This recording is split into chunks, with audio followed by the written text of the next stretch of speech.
Hi, I'm Libby Gibson, Town Manager. Welcome to What's Going On in Town Government. To recap the Select Board meeting last night, first of all, great news. The fire department has moved in to the new station. Hallelujah. You mean completely out of the other one? Well, there's probably odds and ends, but for the most part, they're moved in. I went over to visit this morning, Yep. and there's boxes and things in certain areas, but they were very busy unpacking, setting things up. It's going to be Moving wonderful. in, and they've got all the equipment over there, the pieces, they call them the pieces, the apparatus and stuff. Oh. All that is in there. Looks great in I the should new go over garage. and do a little quick look at it, Yeah. just to show what it looks like inside Yeah, with all it the looks red beautiful. and the colors. Looks really I good. bet it looks great. What are they going to do with the old building? Well, for now, the current plan is that on a temporary basis, temporary meaning we don't know how long it's going to be. Our plan is to move the Natural Resources Department and the Health Department there. And we are moving a trailer there that has been at Myacomet Golf for a while and in use with the land bank, and they're done with it now. So we took it back, and today it was supposed to move to the fire station, and it will eventually get set up as a meeting trailer since we have a scarcity of meeting space. The Health Department and the Natural Resources Department. Okay. So it's going to look a little, I drove by there last night on my way home from the board meeting, and I thought, ooh, it looks so dark and derelict over there. Now, because they weren't in there anymore. They spent their first night at the new fire station last night. Oh, wow. I got to Yeah. get over there then. Yeah. I'll see So if I can it's do it going to over look a little abandoned for a period of time. there. The old one. The old one, Yeah. yeah. And we talked about, should we leave some lights on? Well, then somebody has to, you can't leave them on all day and into the night, and it's just going to be You need sitting a there security for a bit. light though on. There might be. There's There a might lot already of, be shady stuff that goes on over well, there. I mean, one light. Come on. Yeah. And then the But tax. anyway, that's good. Okay. So I'm just going to skip over to the stuff we spent the most time on last night. We had a couple of utility petitions. The tax rate hearing. It's not technically really the tax rate hearing, but that's what we call it. The technical words are public hearing to determine tax allocation by classification and the percentage of residential exemption to be granted for fiscal 20. You see why I call it the tax rate hearing? It's easier. And basically this is to determine the tax rates for residential, open space and recreation, and commercial and industrial. Those are the categories of the tax, how the taxes are allocated by class. So the rate has gone up a little bit based on the fiscal 20 budget, and there's some overrides that we had and any changes in valuation, things like that, all worked in. The residential exemption is set at 25%, and we heard from the assessor about all of this. It was approved as recommended.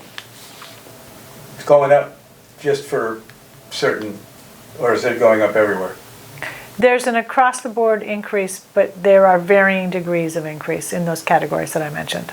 All right. I don't- And there's a list online if people want to check out. People can check where it they out fit. it's the bulk of it is residential. Yeah. So I'll just tell you right Yeah, now you're that gonna- your rate will increase.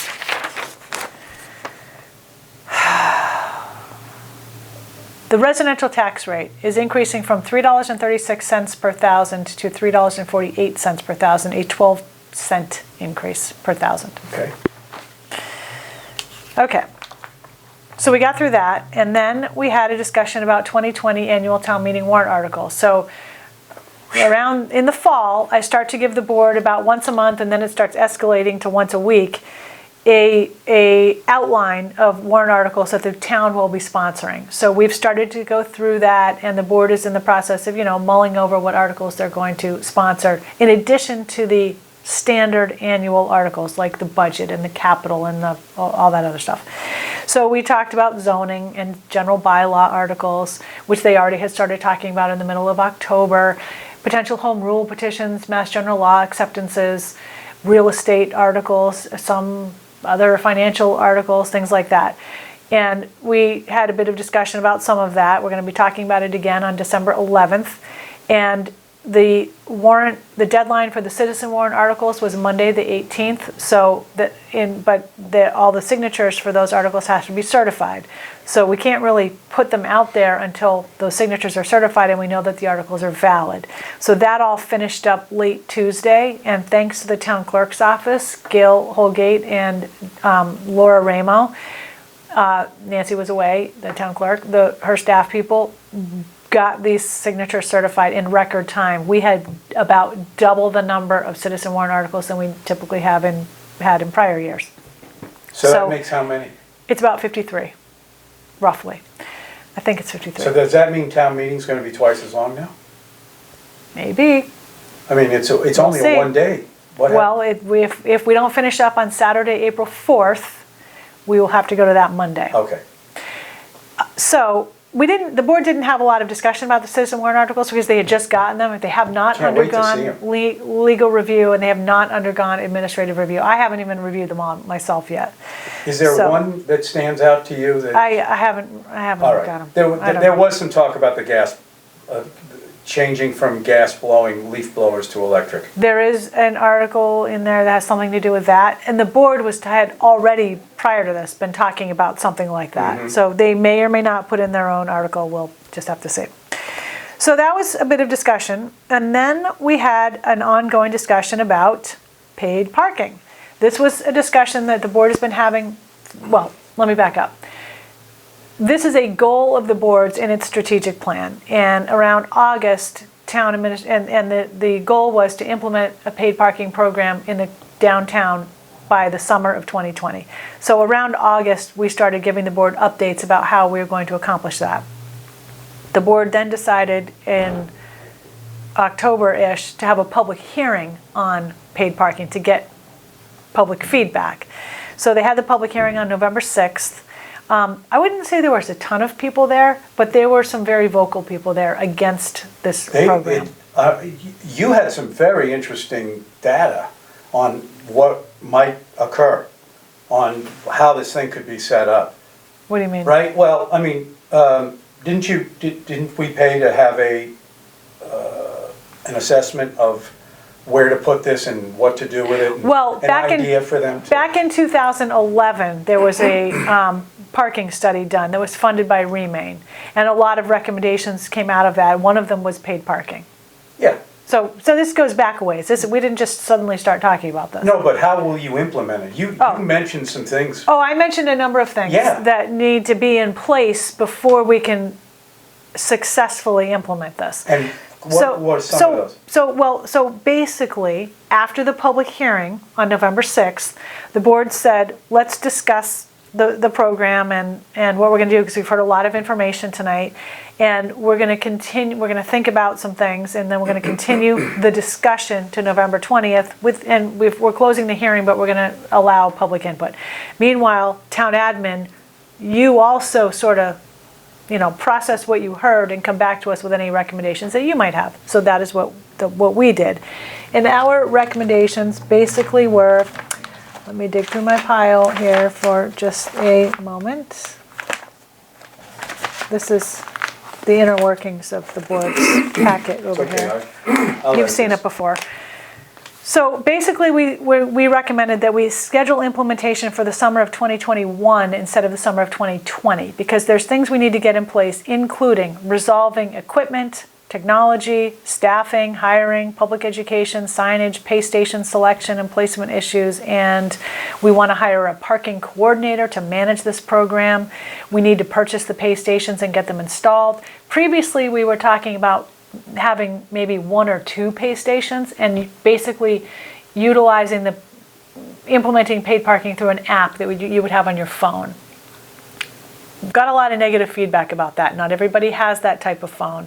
The app might not be available sometimes. Sometimes the Wi-Fi goes down, or you can't it won't download in very busy summer times. So we revised that recommendation and said we're going to need to have multiple pay stations. Where are they going to be?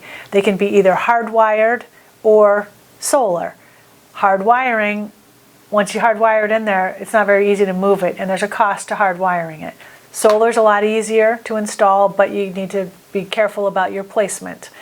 So those things need to be vetted through.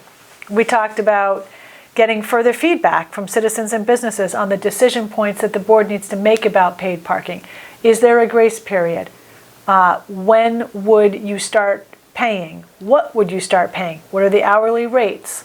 Where would the time zones be? Though, is it worth it? I mean, how much is it going to cost to implement this thing, to maintain it, and then will we get the revenue from the Well, tickets? that would remain to be seen. Other towns that have implemented paid parking report that the revenue generated covers the cost of the program and then some. And so the intention here is But to the free intention- space up. Yes, that is the intent. The That's the whole intention isn't idea. really to generate revenue, it's to increase parking turnover in the core downtown so that more people will come downtown and be able to find parking and shop and, do some business, but not park down all day, taking up a space that somebody else might be able to use to go and shop.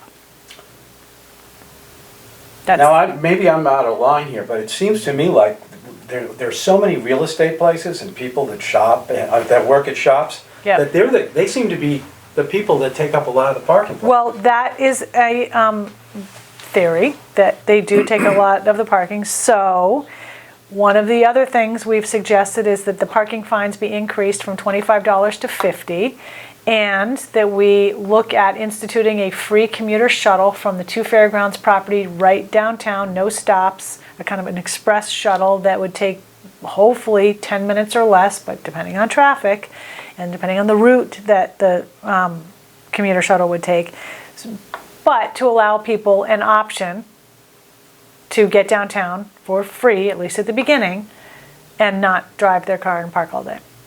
Make it easy. It has got to be as easy as possible for people to use it. We know that. So if we're going to try to implement it in '21, if the town decides, how will the town decide whether they want it or not? How is this all going to come about? Okay, so the select board has the authority to implement traffic regulations. Paid parking would be a traffic regulation, so they have the authority to do that. All right, except for that. There seems that there is a citizen warrant article that would require a town meeting vote before paid parking can be put into place. That is pending legal review. However, the board's intent is to adopt a regulation sometime before a town meeting that would set out a system for paid parking.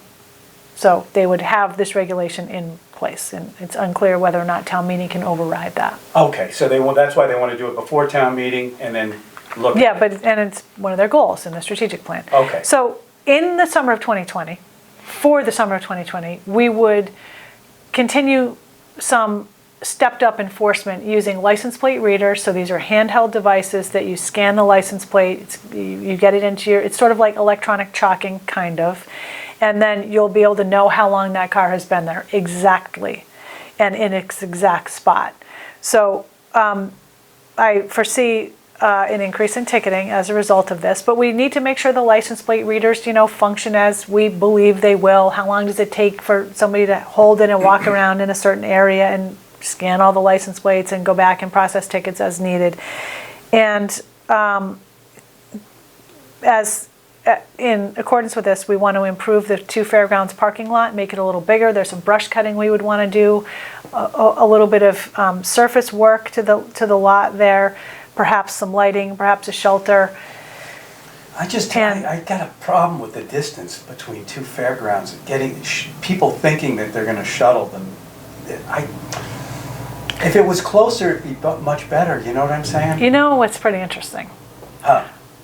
When you're on Nantucket or maybe any other smallish island, your sense of how far away things are becomes acute. Exactly.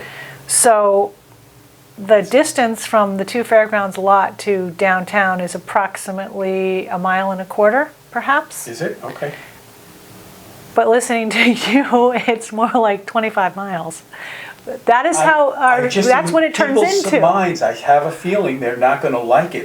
They're going to. Well, right unless now they have to do it, then they'll do it. But well, they're if they not don't gonna like it. Well, nobody likes a changed thing like this right. at the beginning. Right. No, nobody. And I've probably mentioned this before. I didn't like my new phone when I got it. Now, I've accepted it. And I kind of even like it Oh. a little bit. That's nice. Well, You know, it'd we're be all going to nice have to see some figure this parking out. freed up so that more people can get in and out of town and help the businesses that are downtown. Right. Because that's really what, it's convenient, yes, for people, but they're shopping. Yep. It's in and out of town. In many places, and I know people say, but Nantucket is not many places. I agree, but it's pretty routine in a lot of other places that you would do something like this to get to work. It just is. So we would be also seeking to engage more citizens to provide feedback about what we would be implementing ultimately in the summer of 2021, like the things I mentioned, the grace period, the time of year for this. Is there, maybe we don't do this at all in January, February, March, maybe it's reduced, whatever. But there's a lot of decision points that we want to get citizen input on. So that's what happened with paid parking. So more to follow as we continue to develop this and hopefully get a parking coordinator hired. The other thing we talked about is a bike share program. I haven't been overly involved in this, but the Bicycle Pedestrian and Advisory Committee has been talking about this for quite a while now. They've had a couple of people or parties come in and propose a bike share program. So what was on the agenda last night was for the board to decide, do we want to entertain having one? And if we do, then we need to lay out some license rules and regulations and requirements and conditions and things like that. So long story short, they had a lot of just talk about what a bike share program means and how it works. And in the end, they said, yes, it coincides with one of our goals, which is to reduce the use of dependence on automobile trips. And we will look to the administration to provide us with recommended requirements for a bike share program, and then we will accept applications. They want to set out one license at first to see how it works. So whoever applies, we will establish a formal application. The application or applications will be evaluated and a recommendation probably made to the board as to compliance with the requirements. All right. This is the first time we've talked about this. I was a little surprised when I heard it. I mean, you and I, yeah. Actually. We've never touched on this Oh, one. okay. Because I wasn't really handling it. We've had some crazy other ones where, the walk thing, the Asian thing where they push you around. The pedicab. The pedicab, yeah. My first reaction was, how are the rental bike places going to handle this? First of all, how are they going to react? I don't know, but Jason Bridges reported out that there were at least some of them at the BPAC meeting or meetings where this was discussed, and I don't know that they raised a significant objection or any objection. I don't know. Are they in for the license or any of those that we know? I don't know. You don't know? If they have bike share equipment, I guess they could be. Now, just for those people who are hearing this for the first time, which there are going to be quite a few, I'm sure, where will they be, and how accessible is it to get on one of the bikes and then just take it? Okay, so I don't really know the You don't know a details lot. to all that. I don't All know a lot about it, but based on the limited knowledge that I have about it, the business would pick the places where the bikes would be left or picked up from, and they'd be GPSed in some way, so they know where all of them are at any one time, and they would use that data to determine, okay, the most popular drop-off spot is here. The most popular pickup spot is here. So that's where maybe they would, focus most of their time on, or, there's probably several locations like that. And I think the idea is that you want to go to Surfside Beach from downtown. There's going to be some bikes somewhere downtown. Yeah. You go over to that station. Right. Put in a credit card or an app. I guess it's an app based. Process it, get on it, go to Surfside Beach.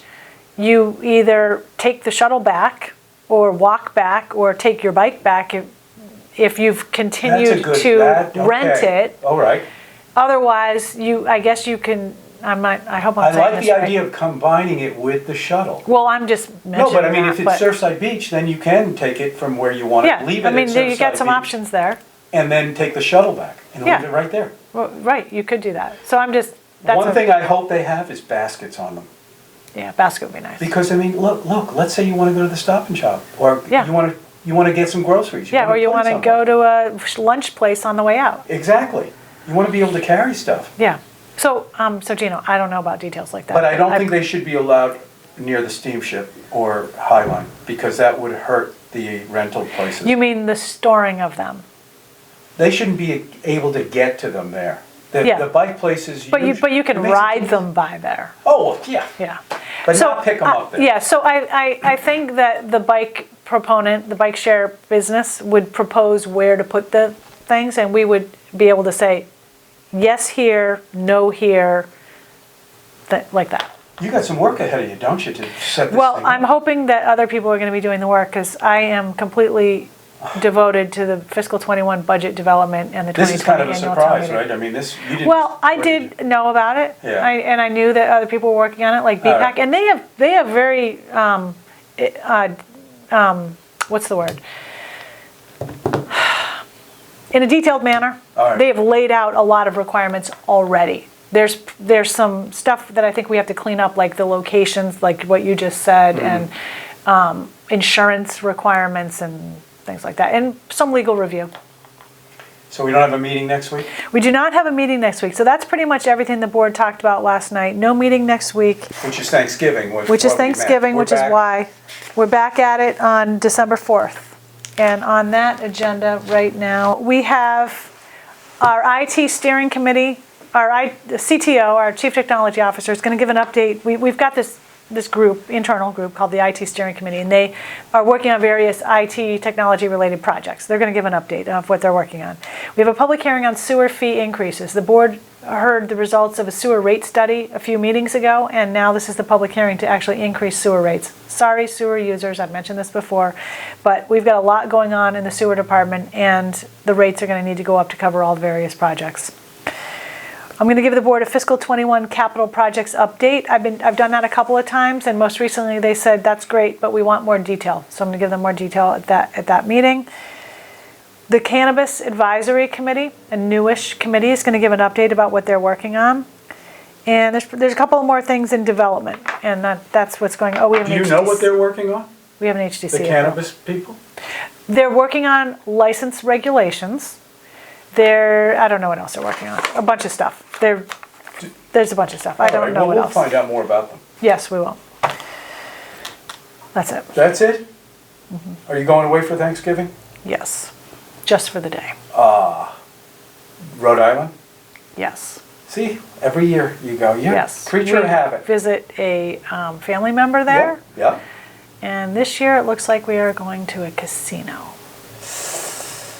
How much you willing to lose? That's the question. What do you take with you? 0. You're not I'm willing to lose 0. You're not gonna gamble when you're at the I casino? doubt it. I'm not good at Take it. $50. Do something. Maybe $50. $50. Pretty cool if I, Turn 50 into 100. yeah, I'll And probably turn walk away. 50 See if you into can like do it. negative 50. Well, that is Yeah, it. see, that's how it goes. I hear you. Anyway, yeah, that's it. Okay, well, What are you doing for Thanksgiving? Libby, I am going to Oh. Mexico. Never mind, I already heard about this. I forgot. People will How could I see it, forgotten though. this? It's coming. Okay, so you're going to be doing a show about your Thanksgiving trip to Mexico. Yeah, no, Yeah. I'm going down there to do some dental tourism and enlighten what it's like to go Instead to of Mexico to have your ecotourism, teeth done. they Huh? have instead of ecotourism, they have dental tourism there. I'm not kidding you. This is what I've heard. We'll take a look at it. You will see it on here, on Gino TV. We push the envelope here. I don't know if you knew Yeah, that. we do push the envelope here, that's for sure. Well, I hope everybody has a great Thanksgiving. Hope the weather's good and people's travels are safe and happy. Can we be happy and be civil? I am. I am. You and me seem to do fine. Yeah, we do. Just people be civil. Exactly. I think they are for the most part. Well, they are for the most part when they're in front of you physically. Well, that's what we should be remembering. I know. That's but the when most they're important on part. social media platforms, Well, they become That's true. mean. I don't get that. I don't either. I don't have any of that personally. No, I don't go either. there. But I hear about it. Oh yeah. Well, Twitter and that I don't know. I don't do it. I know you don't. But some of that stuff is okay. Like Instagram is good. Okay, because that's photographs, right? and Yeah, images? yeah, little messages, mostly very positive. Right, okay. Yep. Oh, I could report out on something great. Two of our firefighters, David Angelastro and Jordan Seitz, were very recently certified as paramedics. They are the first Nantucket firefighters to be certified. Well, they're not the first to be certified as paramedics, but for our new advanced life support program that we are moving to from basic life support emergency medical services, they are the first to be certified for this program. So we're very proud of them and congratulate them. And David and his wife just had a baby the other day. Terrific. So congratulations to them as well. Absolutely. Yes. On that note, thanks very much. See you next time.